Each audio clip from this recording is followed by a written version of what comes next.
SPR कहते हैं कि इंडिया की जो एजेंसियां हैं वो पाकिस्तान के अंदर दहशतगर्दी करवा रही हैं। वजह वो ये बताते हैं कि वो दहशतगर्दी इसलिए करवा रहे हैं कि पाकिस्तान में तरक्की और इस्तेहकाम जो है वो भारत से हजम नहीं हो रहा। तो मेरा सवाल यह है कि पाकिस्तान की वो ऐसी कौन सी तरक्की है, किसी एक चीज में आप बता दें जो भारत को हजम नहीं हो रहा। यानी आप मईशत के अंदर आप नीचे जा रहे हैं, दहशतगर्दी आप नीचे जा रहे हैं, इन्वायरमेंट आप नीचे जा रहे हैं, बेरोजगारी बढ़ गई है, गुर्बत बढ़ गई है, पाकिस्तान में लोग पाकिस्तान छोड़ छोड़ कर जा रहे हैं, सरमायाकारी पाकिस्तान में आ नहीं रही बल्कि पाकिस्तान से बाहर पैसा मनी लॉन्डर हो रहा है, इंडस्ट्री आपकी बैठ गई है, मल्टीनेशनल कंपनी आपको छोड़ छोड़ के जा रही हैं, मुल्क के असासे आप बेचते चले जा रहे हैं बारी बारी। इस्तेहकाम की हालत यह है कि पाकिस्तान में किसी को नहीं पता कल ये हुकूमत होगी या नहीं होगी। हालात ये इस्तेहकाम के फील्ड मार्शल जो सबसे पाकिस्तान का ताकतवर आदमी है, सबसे ज्यादा बंदूकें उसके पास है या उसके कंट्रोल में है, उन्हें इस्तेस्ना लेना पड़ जाता है कि पता नहीं कल मेरे साथ क्या हो जाएगा। जब इस तरह की सूरत हाल है तो दुश्मन आपकी कौन सी तरक्की से और इस्तेहकाम से खाइफ हो रहा है, मुझे तो समझ नहीं आ रही। लेकिन होता पता है क्या, पाकिस्तान में जब भी कोई नालायकी होती है ना पाकिस्तान के इंटेलिजेंस इदारों से और दहशतगर्दी के बड़े बड़े वाकयात होते हैं, आप देखें ना चागी में आते हैं वो आगे पूरे चागी को कंट्रोल कर देते हैं, फिर वो अपनी मनमानी करते हैं कई घंटों तक, फिर जब दिल करता है वो चले जाते हैं बीएलए वाले। और पाकिस्तान की इंटेलिजेंस एजेंसियों को कानो कान खबर ही नहीं होती, इन्हें पता ही नहीं चलता। अब अपनी नालायकी के ऊपर पर्दा डालने के लिए बड़े आराम से कह देते हैं ये भारत की कार्रवाई, लेकिन वो ये नहीं सोचते कि इसमें भारत की इंटेलिजेंस एजेंसियों को कितना क्रेडिट वो देते हैं। एक फौज का तर्जुमान खुद ये कह रहा है कि हम नाकाम हो रहे हैं और उसकी वजह यह है कि दुश्मन मुल्क की एजेंसियां कामयाब हो रही हैं। ये आप सिर्फ ब्लेम गेम नहीं कर रहे, ये आप भारत की इंटेलिजेंस एजेंसियों को शाबाश या उनको क्रेडिट दे रहे हैं कि जनाब वो बहुत अच्छा काम कर, वो अच्छा काम कर रहे हैं तो आप क्या कर रहे हैं?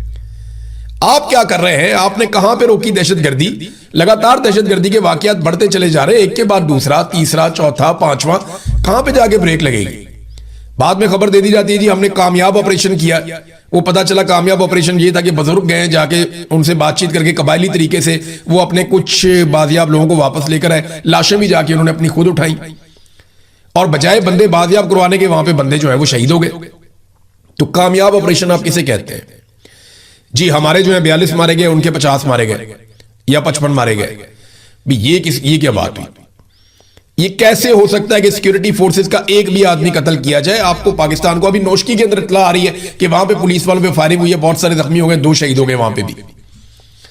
हर थोड़ी देर के बाद बलूचिस्तान से कोई ना कोई बुरी खबर आती है और बलूचिस्तान को यहां तक पहुंचाया पाकिस्तान की मिलिट्री एस्टेब्लिशमेंट ने। उन्हें समझ ही नहीं आ रही बात की कि बलूचिस्तान को उन्होंने कहां से कहां पहुंचा दिया। और शहबाज शरीफ को देखे, वो नवाज शरीफ की पॉलिसी पे चल रहे हैं।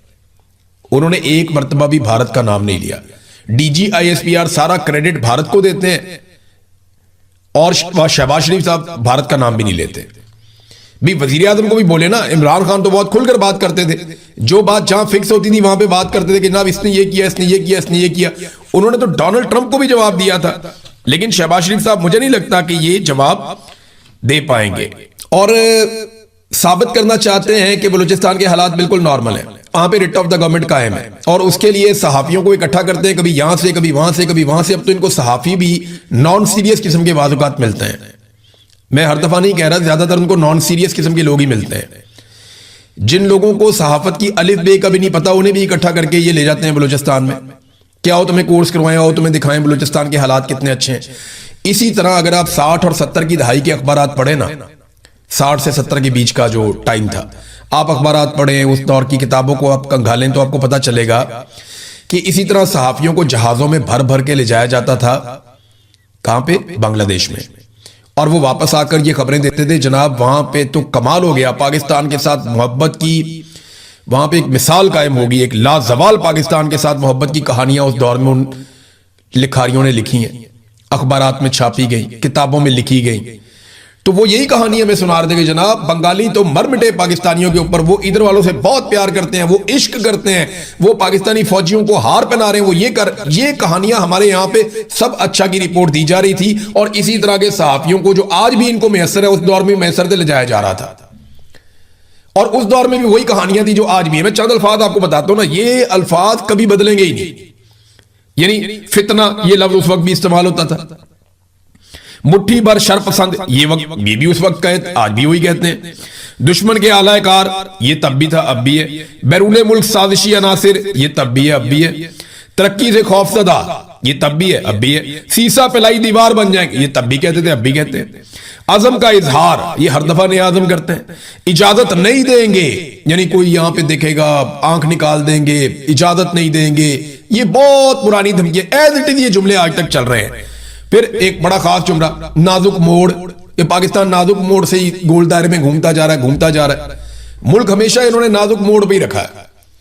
खुद चाहे जैसी मर्जी ये जिंदगी गुजारे, बैरून मुल्क जजीरों में अपने घर ले लें, लेकिन मुल्क को नाजुक मोड़ से इन्होंने किसी और तरफ मुड़ने नहीं दिया, किसी सीधे ट्रैक पे आने नहीं दिया मुल्क को। तो ये अल्फाज आपको याद रखने पड़ेंगे, क्योंकि यही आप सुनते रहेंगे हमेशा, हम पहले भी यही सुनते रहे हैं। फिर कासिम सूरी साहब ने एक बात की तरफ तवज्जो दिलाई। उन्होंने कहा जी ये जहां पे लड़ाई हो रही है ना, या जहां पे लाके ये लोग बैठ गए आके, या बिठाया गया या आकर बैठ गए हैं, ये एरिया ना सिर्फ बड़ा सेंसिटिव है बल्कि बड़ा कीमती भी है। और वो ये कहते हैं कि यहां पे जब से माइंस एंड मिनरल्स का बिल पास हुआ है, उस वक्त से यहां पे दहशतगर्दी के वाकयात शुरू हुए हैं। यहां पर डीएचए भी जमीनें खरीदना चाहता था। क्या ये सारा खेल कीमती मादनियात और जमीनों पर कब्जे के लिए खेला जा रहा है? बलूचिस्तान के लोग अब फितनतुल हिंदुस्तान, फितनतुल खवारिज जैसी बातों में नहीं आते। 2 साल से पाकिस्तान अफगानिस्तान बॉर्डर सील है, तो दहशतगर्द कहां से आ रहे हैं? ये बड़ा इंपॉर्टेंट सवाल है।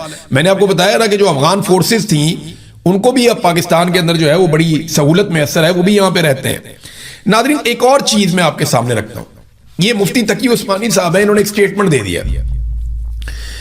मुफ्ती तकी उस्मानी साहब पाकिस्तान के सबसे बड़े मुफ्ती हैं। वो ये कहते हैं जी क्रिप्टो करेंसी को माल करार नहीं दिया जा सकता, इसकी खरीदो फरोख्त जायज नहीं है। ये फतवा कि क्रिप्टो जायज नहीं है, ये उन्होंने फतवा दे दिया।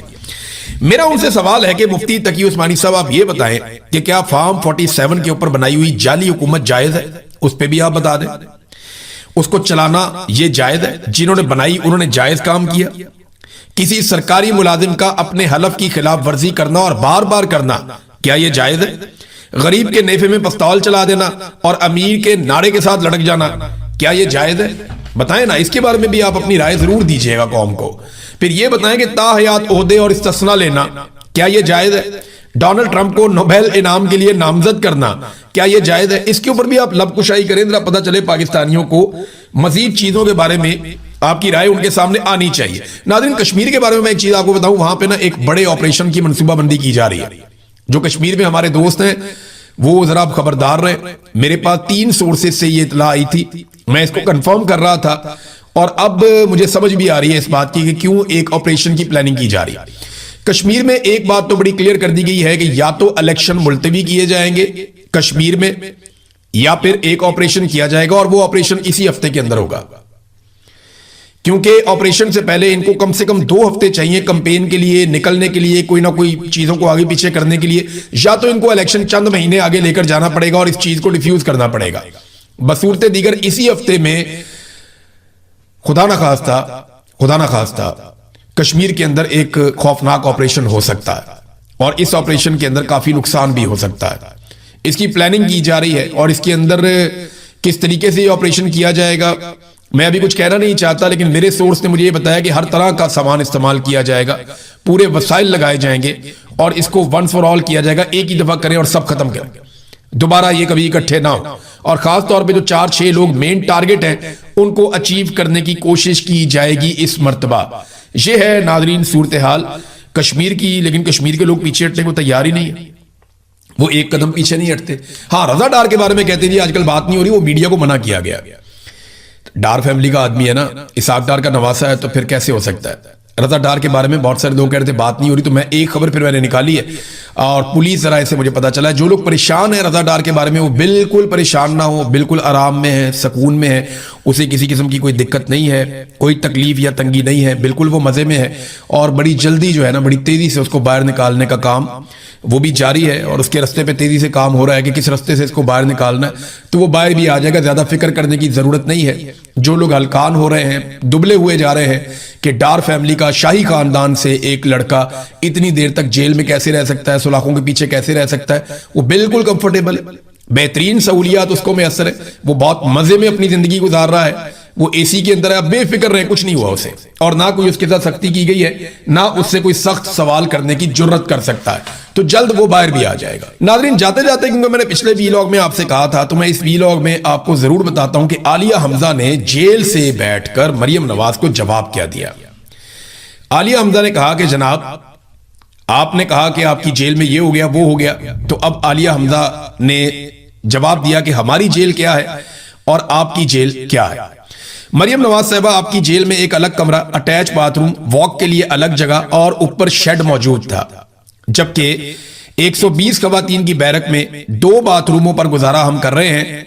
पानी हो तो किस्मत, ना हो तो कितार में लगकर हम सब्र से इंतजार करते हैं। नंबर 2, उन्होंने कहा कि आपको जनाब सीओ की सहूलत भी मौजूद थी, आप घर में फोन भी कर लेती थी, आपके राब्ते भी रहते थे। हमें ना तो फोन मिलता है, ना पीसीओ की सहूलत है, ना सुकून से घर वालों से बात करने की इजाजत है। आपका खाना हर दिन 2 मरतबा आपके घर से आता था। हमें सिर्फ हफ्ते में 1 दिन सिर्फ 20 मिनट की मुलाकात की इजाजत है, वो भी कैमरों की निगरानी में। कपड़े रोजाना इस्त्री होकर आपके आते थे। हफ्ते में सिर्फ 1 बार हमें घर से खाना मिलता है और हफ्ते में सिर्फ 2 जोड़े कपड़े लाने की इजाजत है, जबकि आपके कपड़े रोजाना घर से इस्त्री होकर आते थे। यूपीएस और जनरेटर की सहूलत भी आपको मुयस्सर थी, यानी आपके जो जहां पे आपको रखा गया था वहां बिजली बंद नहीं होती थी, जबकि यहां पे सारी रात बिजली के बगैर हबस, पसीना और गर्मी में हमें गुजारा करना पड़ता है। अदालत पेशी के लिए एसी वाली गाड़ी में आपको ले जाया जाता था, हमें कैदी वाली वैन में गुजरांवाला, लाहौर, सरगोदा तक धूप में घंटों खड़ा रखकर ले जाया जाता है। आप खुद को गैर महफूज कहकर वॉक के लिए पूरी जेल बंद करवा लेती थी और बाहर निकलकर वॉक करती थी, और कैदी खवातीन के यूनिफॉर्म तक आपकी पसंद के मुताबिक सफेद करवाए गए थे कि जनाब ये जो कैदी खवातीन के यूनिफॉर्म है, इनसे मुझे चिढ़ होती है, इनको दूसरे सिविल कपड़े इनको पहनाएं, ये यूनिफॉर्म नहीं होना चाहिए। तो तफ्तीश के नाम पर हर सुबह शाम तक वो कहते जी हमें तो बख्शी खानों में बैठाया जाता है। 90 दिन के जिस्मानी रिमांड, ज़हनी अजियत, दबाव और धमकियां हमें दी जा रही हैं। और मरियम नवाज साहिबा, असल फर्क यह है कि आपने जेल नहीं काटी, जेल को अपनी सहूलियत के मुताबिक आपने इस्तेमाल किया है, और हमने जेल को वैसे झेला है जैसे सियासी कैदी जेल को झेलते हैं, गर्मी में और सख्ती में, महरूमी में, बेबसी में, मगर हमने सर उठाकर जेल काटी है। फिर उन्होंने कहा कि अगर जेल में हौसला, साबित कदमी और मज़ामत का सबक मरियम नवाज साहिबा आपने लेना है तो फिर इमरान खान की खवातीन से सीखिए, जो हर बार सख्ती के बावजूद सर उठाकर मुस्कुराकर साबित कदमी के साथ सामने आई, ना हीट वेव के नोहे पड़े, ना प्लेटलेस के मरसिए पड़े, और ना एसी ना मिलने की दुहाइयां दी, झूठे मुकदमात सहे, गद्दारी के इल्जामात झेले, जेलें काटी, ज़हनी अजियत हमने बर्दाश्त की। ना हमारा लीडर लंदन भागा और ना हम भागेंगे। हम मुजामत की दास्तान लिख रहे हैं, सरकारी मेहमान नवाजी की नहीं। तो मरियम नवाज को बहुत टका के जो है वो तमाचा रसीद किया है जेल से बैठकर आलिया हमजा साहिबा ने, और उन्हें आईना दिखाया कि आपकी जेल क्या थी और हमारी जेल। ये दावा करते हैं कि जो सप्लाई हथियारों की आ रही थी उसके रास्ते में भी रोड़े अटकाए गए, जबकि आम शहरी निकलकर पुलिस की मदद करते रहे, कोई फायदा नहीं हुआ। और फिर जो पुलिस के साथ हुआ, जिस तरह उनकी लाशों के साथ हुआ, जैसे बेहुरमती की गई, ये सारा कुछ अब तारीख का हिस्सा बन गया। तो पुलिस अब इस वक्त बहुत नाराज है, ना सिर्फ नाराज है बल्कि वो खौफजदा भी हैं कि उन्हें तो जैसे एक चारे के तौर पे इस्तेमाल किया जाता है वैसे इस्तेमाल किया जा रहा है। लिहाजा अब वो इस्तीफे दे रहे हैं। अलग अलग इत्तलात आ रही हैं, कभी तस्वीर लगाकर बताया जाता है कि ये पुलिस वाले इन्होंने इस्तीफा दे दिया, कभी कोई डॉक्यूमेंट दिया जाता है कि ये पुलिस वाले इन्होंने भी रिजाइन कर दिया। अब सरकार इसके ऊपर क्या हिकमत अमली बनाती है ये हमें आने वाले दिनों में पता चलेगा।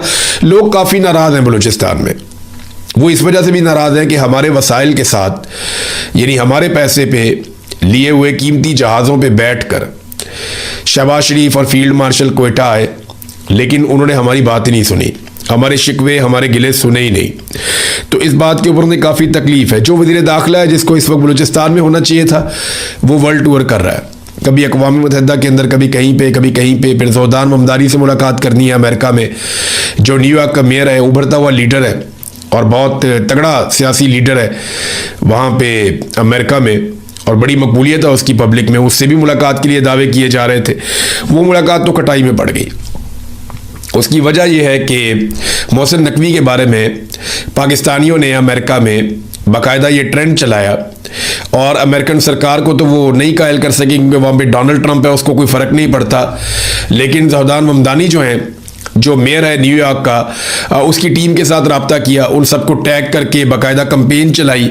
इसमें कुछ डॉक्टर्स हैं वो बड़े इंपॉर्टेंट रोल प्ले करते रहे। उसके अलावा कुछ सहाफ़ी भी हैं, वकास अहमद साहब भी हैं। वो लोग ये लिखते हैं कि अगर आप मोहसिन नकवी जैसे फाशिस्ट आदमी से मुलाकात करते हैं तो इसका मतलब है कि आप उन लोगों के साथ ताल्लुकात बना रहे हैं जिन्होंने मुझ पर दबाव डालने के लिए मेरी फैमिली को पाकिस्तान में अगवा किया और उन्हें नुकसान पहुंचाया।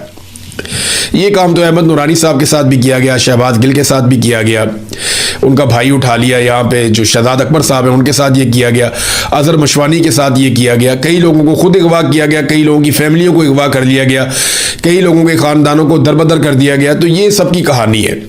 तो अब जो इन्फॉर्मेशन आ रही है, अब तक की इतला, वैसे ये बहुत घुन्ने हैं, कोई पता नहीं इन लोगों की मुलाकात हो ही जाए, पूरा जोर और ताकत तो ये लगा रहे होंगे, लेकिन अब तक की जो इतला आ रही है, ममदानी ने मुलाकात करने से इनकार कर दिया और ये दावा किया जा रहा है सोशल मीडिया के ऊपर जो एक्टिविस्ट हैं अमेरिका में मौजूद पाकिस्तानी, उनकी जानिब से कि जनाब जो एक पहले मुलाकात तय की गई थी वो मुलाकात अब कैंसिल कर दी गई है। मेयर ममदानी की जो कम्युनिकेशन डायरेक्टर हैं उन्होंने ये स्टेटमेंट दिया और ये दावा किया महलका समदानी ने कि अब ममदानी मुलाकात नहीं कर रहा मोहसिन नकवी से, क्योंकि उसको इस बात का आइडिया हो गया कि ये फाशिस्ट लोग हैं, इन्होंने पाकिस्तान में कत्लो गारतगिरी की है, बहुत नुकसान पहुंचाया पाकिस्तानियों को, लिहाजा वो मुलाकात मनसूख हो गई है। वज़ीर दाखिला को इस वक्त होना चाहिए था बलूचिस्तान में, लेकिन वो दुनिया का टूर कर रहा है, क्योंकि आसिम मुनीर साहब से जो ताल्लुकदारी अजीज़दारी है वो शौक पूरे करने के लिए। इस आदमी को शौक था वज़ीर आला बनने का, 1 साल तक वज़ीर आला रखा गया। इस आदमी को शौक था क्रिकेट के मैदानों पर राज करने का, इसको पीसीबी का चेयरमैन बना दिया गया। फिर शौक पूरा किया गया, पाकिस्तान का सबसे ताकतवर ओहदा वज़ीर दाखिला पाकिस्तान बना दिया गया, सेनेटर बना दिया गया। फिर अब शौक पूरा किया जा रहा है, वज़ारत ख़ारजा का भी शौक पूरा करना है। तो आसिम मुनीर के इक़्तिदार का सबसे ज़्यादा फ़ायदा अगर किसी को हुआ तो वो मोहसिन नकवी को हुआ। एक दिन राणा सनाउल्लाह ने कहा कि जी मोहसिन नकवी साहब की बड़ी मेहरबानी है कि वो कहीं शहबाज शरीफ साहब की जगह वज़ीर आज़म नहीं बन गए। तो अगर फील्ड मार्शल आसिम मुनीर चाहे तो किसी वक्त भी कोई निगरान सरकार बना के या कौमी हुकूमत तश्कील देकर वो मोहसिन नकवी को वज़ीर आज़म पाकिस्तान भी बना सकते हैं। उन्हें पूछने वाला कौन है?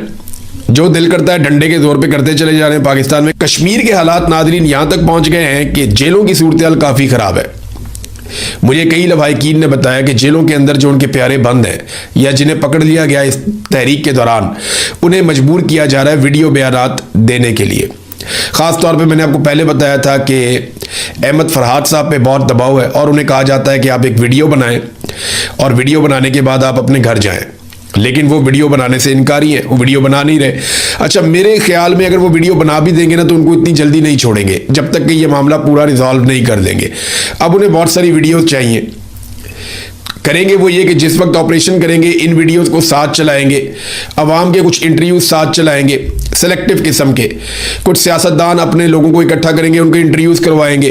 तो ये साबित करने की कोशिश करेंगे जी कि आज़ाद कश्मीर तो किसी और तरफ खड़ा है और वो जो लोग गिरफ्तार हुए थे उन्हें अपनी गलती का एहसास भी हो गया और बहुत सारे लोग कौमी धारे में वापस आ गए, तो ये चंद शर पसंद है, इन्हें हम नहीं छोड़ेंगे। तो इस किस्म का एक तासुर बनाया जाएगा, जैसे हमेशा से पाकिस्तान की मिलिट्री एस्टेब्लिशमेंट तहरीकों को कुचलती आई है, अवामी उमंगों के खिलाफ जो है वो फैसले करती आई है और अवामी तहरीकों को हमेशा इन्होंने इसी तरीके से दबाने की कोशिश की है, चाहे वो बलूचिस्तान हो, चाहे वो बांग्लादेश हो, चाहे वो खैबर पख्तूनख्वा के कबायली इलाके हो। अभी वहाँ से एक वीडियो आ रही थी, उसमें टीटीपी के लोग बैठे हुए हैं एक स्कूल के अंदर, गालिबन ये जनूबी खैबर पख्तूनख्वा की वीडियो है, और वहाँ पे एक स्कूल के अंदर बैठे हुए हैं और स्टूडेंट्स की जगह पे बैठ के तालिबान जो है वो हंसी मजाक कर रहे हैं और सारे नौजवान लड़के हैं। यानी वो मुझे याद है आज से चंद साल पहले का एक गाना 2016 का है, तो ये बच्चे तब छोटे बच्चे ही होते होंगे उस वक्त। अभी ये नौजवान है, यानी 20 साल 25 साल के लग रहे थे, कोई 27 साल का लग रहा था, कोई 25 साल का, कोई 20 साल का, कोई 18 साल का, छोटी उम्र के लड़के थे, हथियारों से लैस वहाँ बैठे हुए हैं, बैठ के वहाँ पे स्कूल के अंदर तो कौमी तराना भी पढ़ रहे हैं और ब्लैक बोर्ड को इस्तेमाल कर रहे हैं, मजाक कर रहे हैं तालीम का। ये वो बच्चे हैं जिनके बारे में ISPR ने एक दौर में एक नगमा जारी किया था कि मुझे दुश्मन के बच्चों को पढ़ाना है। याद आया आपको? इससे पहले एक आया था बड़ा दुश्मन बना फिरता है जो बच्चों से लड़ता है।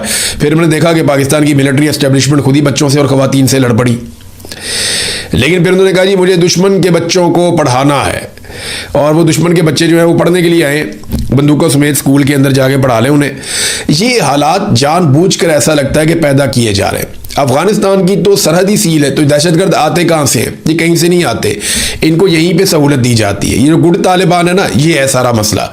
मुझे अली अमीन गंडापुर ने ये बात बड़े आसान तरीके से समझाई थी और बाकायदा उन्होंने मुझे एग्जाम्पल्स कोट की थी।